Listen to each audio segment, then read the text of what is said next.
Resources. They're the biggest bottleneck you're going to face off against in Honkai Star Rail, and I arguably think it is one of the biggest factors for killing enjoyment in the game. When you get a brand new character, whether it's a 5-star you've been waiting on for ages, whether it's a limited one, whether it is a 4-star you've just gotten, or one you've heard is really great and want to try out, you're facing off against multiple different bottlenecks from different areas, and unfortunately, they all can't be solved with a day or even a week. First, you need the boss mats. Yes, you can pre-farm these. Yes, the materials you need are the exact same, as in the amount. Yes, you need to know the boss they need, but you can Google that. So this, bluntly speaking, isn't your biggest bottleneck. Then you need a light cone. Hypothetically, if you already have one and you already know who you're using it on, you don't need to build up another one. You can simply slide this over to another Harmony character or another Abundance character, etc. So to a degree, you may be in a position to where you want multiple of these, or you may be in a position to where you don't need them.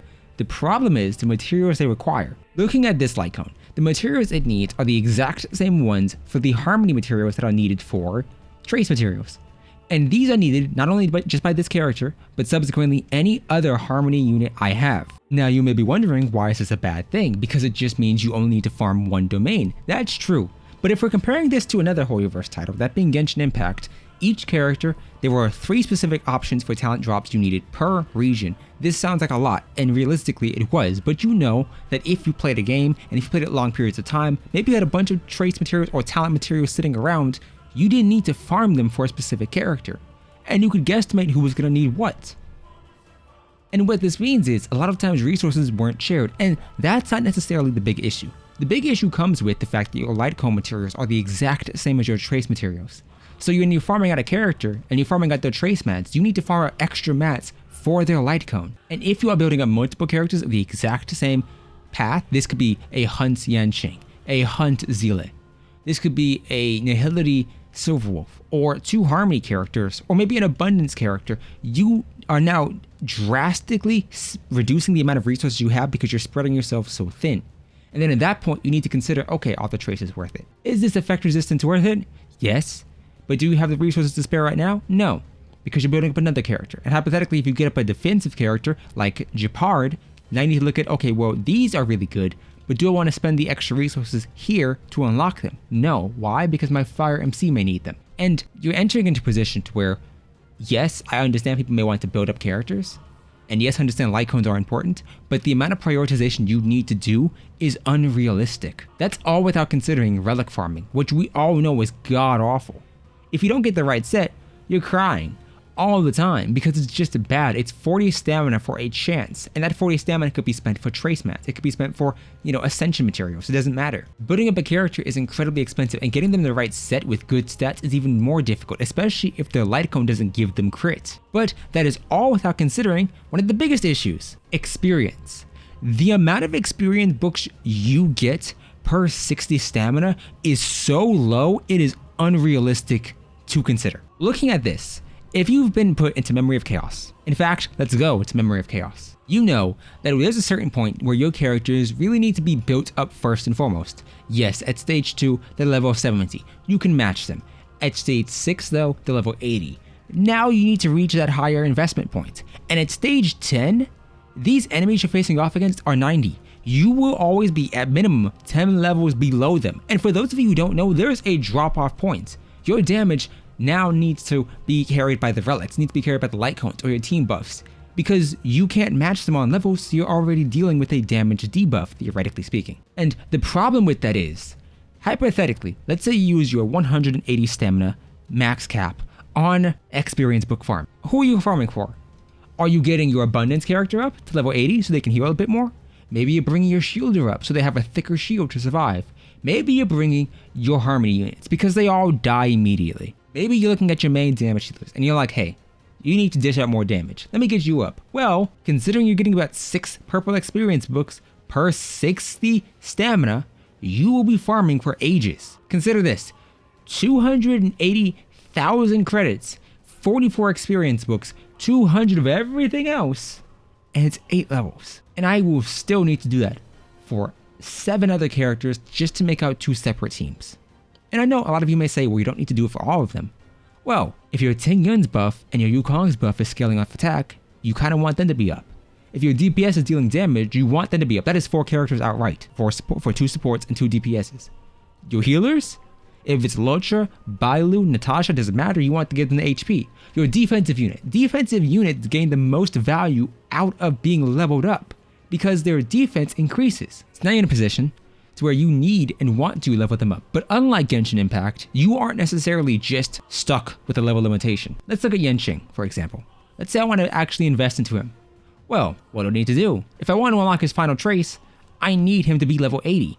So you are, to a degree at least, locked off from obtaining a character's maximum potential by the levels you need to invest. And this is excluding the fact that you are already investing an immense amount of stamina into getting these mats in the first place.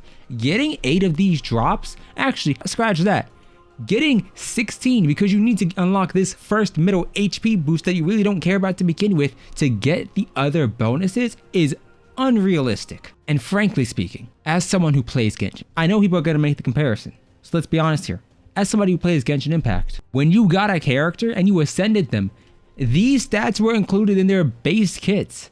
You got crit damage for ascending them. I didn't need to spend extra resources to unlock crit damage when realistically, these are just stats that should have been in the kit to begin with. In Genshin Impact, you have one stat that is already unlocked. It's a bonus ability that's already there. It's an additional talent. And then you unlock the others as you ascend them up. But these don't cost any additional resources. These are just inherently given to you after you reach a certain ascension rank. Meaning that hypothetically, once you put in the 3 here, you got that bonus ability. This additional defense and attack and crit damage were included in your character's base kit when they arrived.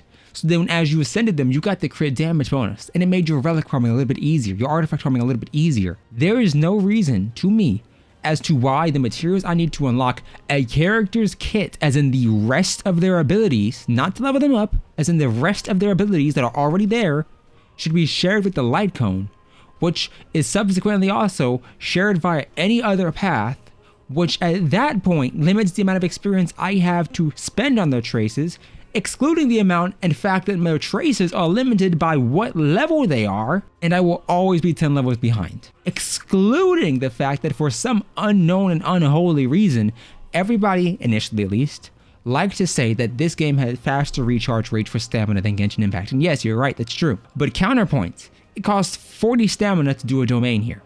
To get 2, at minimum, once you reach level 60, 2 relic drops that are gold, with a chance of 3. In Genshin Impact, it costs 20. And you can't condense in this game. You can't condense your stamina. You better farm immediately. And so I think that as much as I just ranted, the biggest issue you're facing off against isn't necessarily just resources. It's that you don't have the ability to test out characters. You can't look at a character and say, oh yeah, I know they're good, but can I make Arlen work? Can I make Himeko work? Can I make Herta work?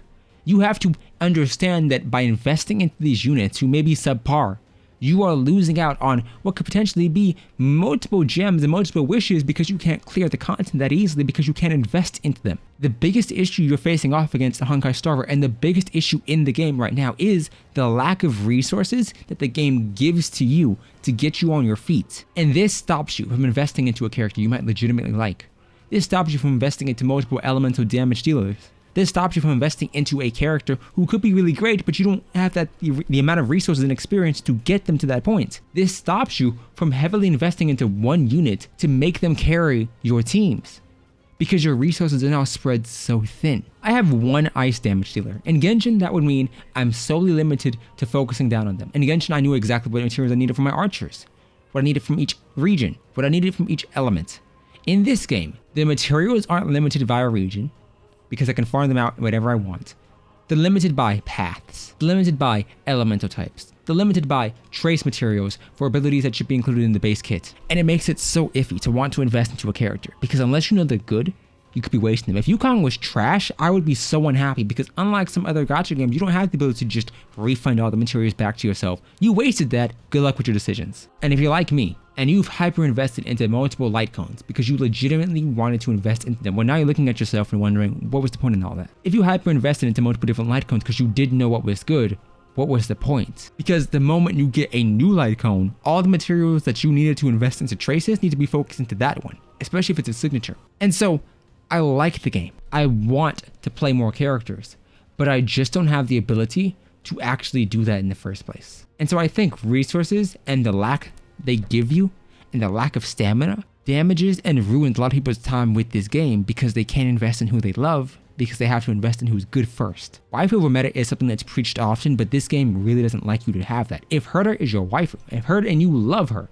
or maybe you love Hook, good luck building her when you can't invest anything into her first and foremost. Maybe you like Arlen, good luck with that. And so I think that for the vast majority of people, they're going to be turned away by resource management because this isn't as easy to manage as in Genshin. This isn't as light and as very fluid as an experience as in Blue Archive or in Arknights or in any other game. It's an incredibly rigid one where you're not given resources for exploring, but you have to explore anyway to get shield credits to unlock additional things. But that's beside the point.